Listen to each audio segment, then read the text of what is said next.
पिछली क्लास में हम लोगों ने झीलों के बारे में पढ़ा था और झीलों के पहले पार्ट में हम लोगों ने चर्चा किया था कि किस तरीके से झीलों का निर्माण होता है और कितने प्रकार की झीलें होती हैं। झीलों के सेकंड पार्ट में हम लोगों ने कुछ राज्यों में, खासकर भारत के पश्चिमी राज्यों में कौन कौन सी झीलें हैं और कहाँ कहाँ पर स्थित हैं, और इस क्लास में शेष जो झीलें हैं उनके संदर्भ में हम लोग बात करेंगे। तो सबसे पहले हम देखेंगे शेष राज्यों में पहला राज्य आएगा उत्तराखंड। प्रश्न पूछा जाता है कि उत्तराखंड में कौन कौन सी झीलें स्थित हैं। तो ये राज्य है उत्तराखंड, यूके से लिख देते हैं। और यहाँ पर अगर आप देखिएगा तो उत्तराखंड जो है एक ऐसी भौगोलिक स्थल पर मौजूद है जहाँ पर भूकंप बहुत बड़ी मात्रा में आते हैं। तो जाहिर सी बात है उत्तराखंड के ज़्यादातर जो झीलें हैं वो विवर्तनिक यानी पृथ्वी के आंतरिक हलचलों के कारण बने हैं, अर्थात विवर्तनिक झीलें यहाँ पर सबसे ज़्यादा मिलती हैं। तो इन झीलों में जो सबसे पहली झील आती है जिसे सात ताल के नाम से जाना जाता है। पूछा जाता है कि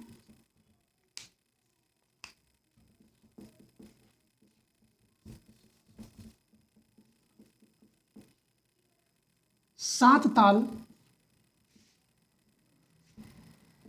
या इसी को शांत ताल भी कहा जाता है। शांत ताल झील कहाँ पर है? तो ये है उत्तराखंड में। असल में ये 7 शांत झीलों का समूह है और इसीलिए इसे सात ताल झील भी कहा जाता है। उत्तराखंड में एक झील और है जिसे भीमताल भी कहा जाता है। ज़्यादातर जो ताल हैं वो उत्तराखंड में ही स्थित हैं। केवल एक ताल को छोड़कर वो है चंद्रा ताल, और चंद्रा ताल कहाँ पर है? हिमाचल प्रदेश में, जो कि हम लोगों ने पिछली क्लास में बात किया था। तो जितने भी ताल नाम से शब्द हैं वो ज़्यादातर कहाँ पर हैं? उत्तराखंड में। तो जिनमें से भीमताल, ने कुचिया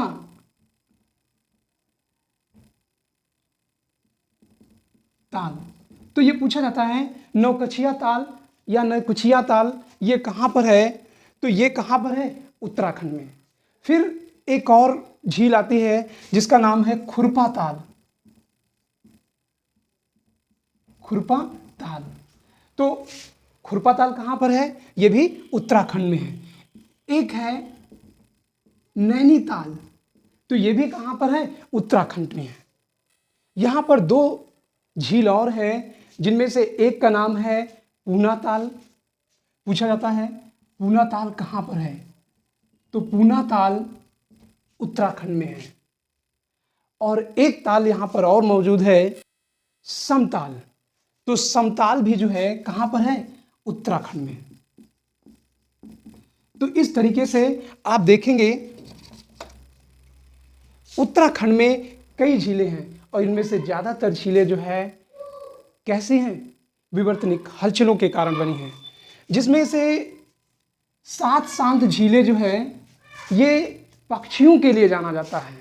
किसके लिए? पक्षियों के समूह यहाँ पर बड़ी मात्रा में देखने को मिलते हैं और यही कारण है इसे पक्षियों का स्वर्ग कहा जाता है। किसे? शांत ताल को पक्षियों का स्वर्ग कहा जाता है। तो इन झीलों में कौन से हैं? शांत ताल या सात ताल, ये पक्षियों के स्वर्ग कहा जाता है। उसके बाद हम अगला राज्य आता है उत्तराखंड में। तो उत्तराखंड में जो झीलें हैं वो राष्ट्रीय स्तर की नहीं हैं, जबकि कुछ छोटी झीलें हैं जिन्हें हम लोग यूपी विशेष में हम लोग पढ़ेंगे। तो अभी चूंकि यूपी विशेष हमें विस्तार से पढ़ाना पड़ेगा और इसलिए हम यहाँ पर इसको छोड़ देते हैं। उसके बाद बिहार राज्य आता है। तो बिहार राज्य में भी कोई बड़ी झीलें नहीं हैं जिनको हम राष्ट्रीय स्तर का दर्जा दे सकें, इसलिए यहाँ पर भी कोई विशेष रोल नहीं है। उसके बाद ये पश्चिम बंगाल है, तो पश्चिम बंगाल में भी कोई बड़ी झील नहीं है, जो भी है छोटी झील है, राष्ट्रीय स्तर की झीलें नहीं है ज़्यादातर, और इस कारण इनको यहाँ पर ड्रॉप किया जाता है। उसके बाद हम लोग इस एरिया में, चूँकि चित्र हम लोगों ने बना दिया है, तो ये नॉर्थ ईस्ट में कुछ झीलें हैं, इनके देखेंगे। तो अब हम लोग देखेंगे नॉर्थ ईस्ट के एरिया में, तो ये आपको पता है कि ये जो है सिक्किम राज्य है, सिक्किम राज्य है। तो सिक्किम में भी दो महत्वपूर्ण झीलें हैं, जिनमें से एक झील का नाम है खेचियो पालरी झील। कौन सी झील है? खेचियो पालरी झील। तो प्रश्न पूछा जाता है खेचियो पालरी झील कहाँ पर स्थित है? तो खेचियो पालरी झील जो है सिक्किम में स्थित है, और ये एक ऐसी झील है जो हिंदुओं के और बौद्धों के दोनों के तीर्थ स्थल के रूप में जानी जाती है। तो ये प्रश्न पूछा भी गया है, कौन सी झील हिंदू और बौद्धों दोनों के पवित्र स्थल के रूप में जानी जाती है? तो वो है खेचियो पालरी झील। हिंदुओं और प्लस बौद्धों दोनों के लिए ये तीर्थ स्थल है। और सिक्किम में एक और महत्वपूर्ण झील है जिसका नाम है सोंगमो झील। कौन सा झील है? सोंगमो झील। सोंगमो झील। तो सोंगमो झील एक तरीके से गोलाकार झील है, या आप कह सकते हैं अंडाकार भी कह सकते हैं। कैसे हैं? अंडाकार। और इसकी जो खास बात है, ये सर्दियों के मौसम में जम जाती है। कौन सी? सोंगमो झील। तो प्रश्न पूछा जाता है कि सोंगमो झील कहाँ पर स्थित है? तो सोंगमो झील सिक्किम में स्थित है। अब नॉर्थ ईस्ट के एरिया में आपको पता है कि ये अरुणाचल प्रदेश है। अरुणाचल प्रदेश के बारे में जब विशेष में हम लोग चर्चा करेंगे तो वहाँ छोटी छोटी जो झीलें हैं उनके बारे में जिक्र करेंगे, क्योंकि यहाँ पर राष्ट्रीय स्तर की कोई झील नहीं है। उसके बाद हम यहाँ पे देखते हैं नागालैंड है, और नागालैंड में भी कोई बड़ी झील नहीं है, छोटे स्तर में है, इसलिए यहाँ पर भी कोई चर्चा नहीं होगी। उसके बाद हम बात करते हैं, ये मणिपुर है, और मणिपुर की एक प्रसिद्ध झील है जिसका नाम है लोकटक झील। क्या नाम है? लोकटक झील। प्रश्न ये पूछा जाता है कि लोकटक झील कहाँ पर स्थित है, किस राज्य में है? तो लोकटक झील मणिपुर में स्थित है। अब बात करते हैं इसकी विशेषताओं के बारे में। तो ये झील पूर्वोत्तर भारत में मीठे पानी की सबसे बड़ी झील है। कौन सी झील? लोकटक झील। और लोकटक झील को तैरते हुए उद्यान के रूप में भी जाना जाता है। उसके बाद अगर लोकटक झील के बारे में देखें तो ईरान के रामसर में जो समझौता हुआ था उसके तहत ये आर्द्र भूमि के रूप में जानी जाती है। तो इस तरीके से सारी झीलों में जो सबसे महत्वपूर्ण झील है वो कौन सी है? मणिपुर की लोकटक झील है। सबसे ज़्यादा यही पूछी जाती है, क्योंकि इसी के बगल में एक एनटीपीसी बनाया गया है, और जिसके कारण ये यहाँ का जो जल है वो दूषित हो रहा है, और पर्यावरणविद इसे लगातार संरक्षण देने के लिए गुहार कर रहे हैं, लेकिन उस पर बहुत ज़्यादा ध्यान नहीं दिया जा रहा है, और इसीलिए लोकटक झील पूरे वर्ष ये चर्चा का विषय बनी रहते हैं। उसके बाद ये राज्य है मिजोरम। मिजोरम में भी कोई बड़ी झीलें नहीं हैं, छोटे स्तर में झीलें हैं। तो जब मिजोरम विशेष के बारे में हम लोग चर्चा करेंगे तो यहाँ पर हम लोग बात करेंगे। ये है त्रिपुरा, और त्रिपुरा में भी कोई बड़ी झील नहीं है। और ये है मेघालय, और यहाँ भी नहीं है, और ये है असम, और यहाँ भी कोई बड़ी झील नहीं है। तो नॉर्थ ईस्ट में अगर झीलों के बारे में देखें तो कोई बड़ी झील ना होने के कारण यहाँ पर सिक्किम में 2 झीलें हैं और मणिपुर में बड़ी झील जिसे हम लोकटक के नाम से जानते हैं।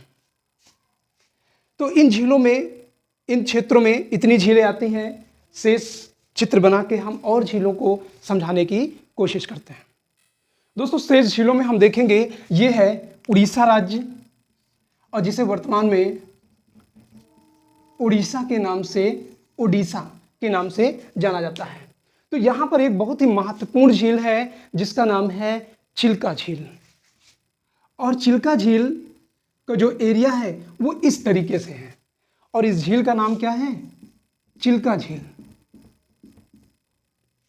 तो चिल्का झीलों में ये भारत की सबसे बड़ी लैगून झील मानी जाती है। कौन सी झील? लैगून झील।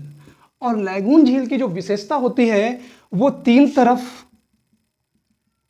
स्थल से घिरा होता है और एक तरफ जल से घिरा होता है, और ऐसी झीलों को हम लोग क्या कहते हैं? लैगून झील कहते हैं। तो लैगून झील जो है वो किसके लिए इस चिल्का झील किसके लिए जानी जाती है? यहां पर नौसेना प्रशिक्षण दिया जाता है। नौसेना प्रशिक्षण दिया जाता है। तो प्रश्न ये पूछा जाता है नौसेना प्रशिक्षण किस झील में दिया जाता है? तो वैसे और कई झीलें भी हैं, इनमें से लैगून झील भी एक प्रशिक्षण स्थल भी मौजूद है। और यदि आकार की दृष्टि से देखा जाए तो ये भारत की सबसे बड़ी झील है, ठीक है। और ये कैसी झील है? प्राकृतिक सबसे बड़ी झील है। कौन सी? लैगून झील है। उसके बाद अगला राज्य जो आप देखेंगे तो ये आपका केरल है, और यहां पर तमिलनाडु है, और ये आंध्र प्रदेश है। आंध्र प्रदेश में आप देखेंगे कई झीलें स्थित हैं। आंध्र प्रदेश में एक महत्वपूर्ण झील है जिसका नाम है कोलेरू झील। कोलेरू झील। प्रश्न पूछा जाता है कोलेरू झील कहां पर स्थित है? तो कहां पर स्थित है? आंध्र प्रदेश में। एक तरीके से ये आप समझ सकते हैं, ये गोदावरी और कृष्णा नदी के डेल्टा के मध्य स्थित है। तो यह भी पूछा जाता है किन 2 नदियों के बीच में स्थित है झील? तो गोदावरी और कृष्णा नदियों के बीच में कोलेरू झील स्थित है। उसके बाद एक अगली झील है जिसका नाम है पुलिकट झील। तो प्रश्न पूछा जाता है पुलिकट झील कहां पर स्थित है? तो बंगाल की खाड़ी के पास स्थित है, और अगर उसकी लोकेशन देखें तो तमिलनाडु और आंध्र प्रदेश के बीच में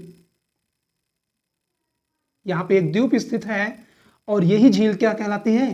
पुलिकट झील। पुलिकट झील। तो पुलिकट झील के संदर्भ में कई प्रश्न बनते हैं, जैसे ये कैसी झील है? एक लैगून झील है।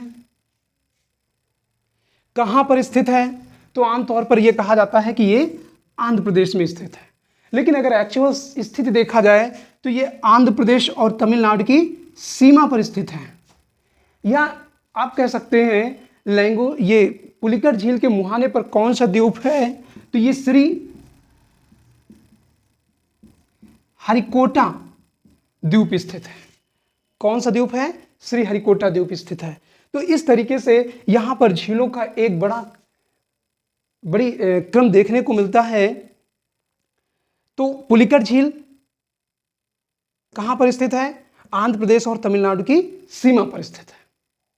उसके बाद आंध्र प्रदेश की 2 महत्वपूर्ण झीलें हैं। उसके बाद हम लोग देखते हैं तमिलनाडु की झीलें हैं। तो तमिलनाडु में कई झीलें हैं, जिनमें से पहली जो महत्वपूर्ण झील है वीरानम झील। कौन सी झील है? वीरानम झील। तो वीरानम की झील की जो अपनी विशेषता है वो है कि जो चेन्नई शहर है उसकी जो जलापूर्ति होती है, कौन सी? चेन्नई शहर, चेन्नई, इसकी जलापूर्ति जो है वीरानम झील से होती है। तो एक तरीके से ये चेन्नई के पास स्थित है। उसके बाद अगली झील है काली वेल झील। कौन सी झील? काली वेल झील। तो काली वेल झील कहां पर स्थित है? यह भी तमिलनाडु में स्थित है। तो यह भी कई बार प्रश्न पूछा गया है कि काली वेल झील कहां पर है, तो यह तमिलनाडु राज्य में स्थित है।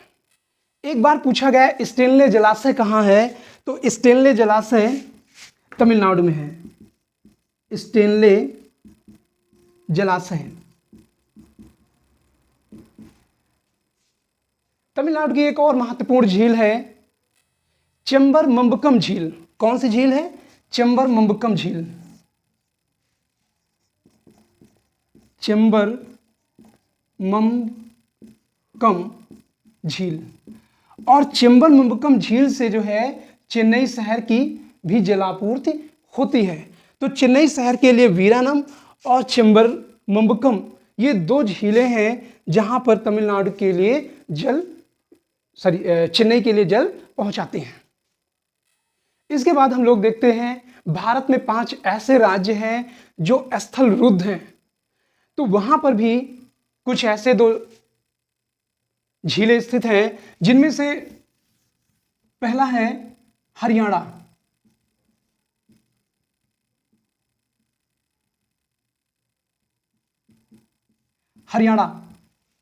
हरियाणा राज्य एक मैदानी क्षेत्र पड़ता है। तो यहां पर कुछ जलाशय स्थित हैं जो हरियाणा विशेष के पढ़ते समय देखेंगे। कोई बड़ी झीलें यहां पर नहीं स्थित हैं। उसके बाद मध्य प्रदेश आते हैं। तो मध्य प्रदेश में भी कोई बड़ी झीलें स्थित नहीं है, छोटी हैं। उनके बारे में हम लोग एमपी विशेष जब पढ़ेंगे राज्य दर्शन, तो वहां पर हम लोग छोटी झीलों के रूप में काउंट करके बता देंगे। यहां भी राष्ट्रीय स्तर की कोई बड़ी झील नहीं है। उसके बाद अगला राज्य आता है झारखंड, और झारखंड में भी कोई राष्ट्रीय स्तर की झीलें नहीं है। उसके बाद अगला राज्य आता है छत्तीसगढ़,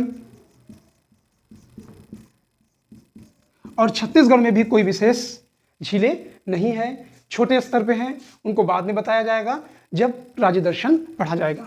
उसके बाद अंतिम आता है तेलंगाना, और तेलंगाना में कई ऐसी झीलें मौजूद हैं जो पूछी जाती हैं। तेलंगाना की सबसे महत्वपूर्ण स्थित है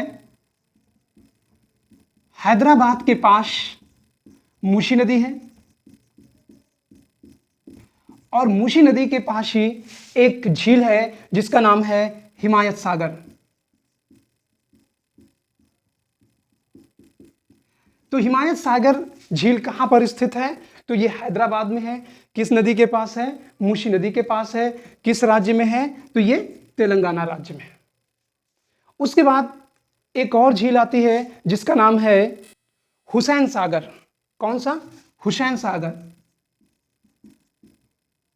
हुसैन सागर।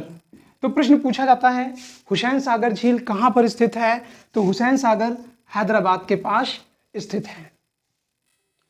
तेलंगाना की एक और झील है जिसका नाम है ओस्मान सागर। ओस्मान सागर।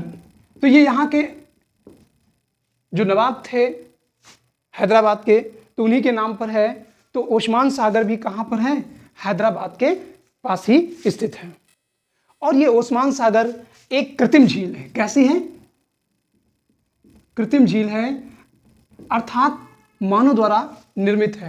तो इस तरीके से आप लोगों ने झीलों के तीसरे पार्ट में जितनी झीलें थी वो आपने खत्म कर दिया। लेकिन अब जो झीलें बची हैं वो छोटी हैं, चाहे वो केंद्र शासित प्रदेश की हों अथवा राज्यों की। और उसको जब विशेष राज्य के बारे में पढ़ेंगे तो वहाँ पर हम उन झीलों के बारे में विस्तार से डिस्कशन करेंगे। तो दोस्तों, ये जानकारी आपको कैसी लगी? अच्छी लगे तो इस चैनल को सब्सक्राइब जरूर करिए। Thank you. और अपने दोस्तों को शेयर अवश्य करें। Thank you.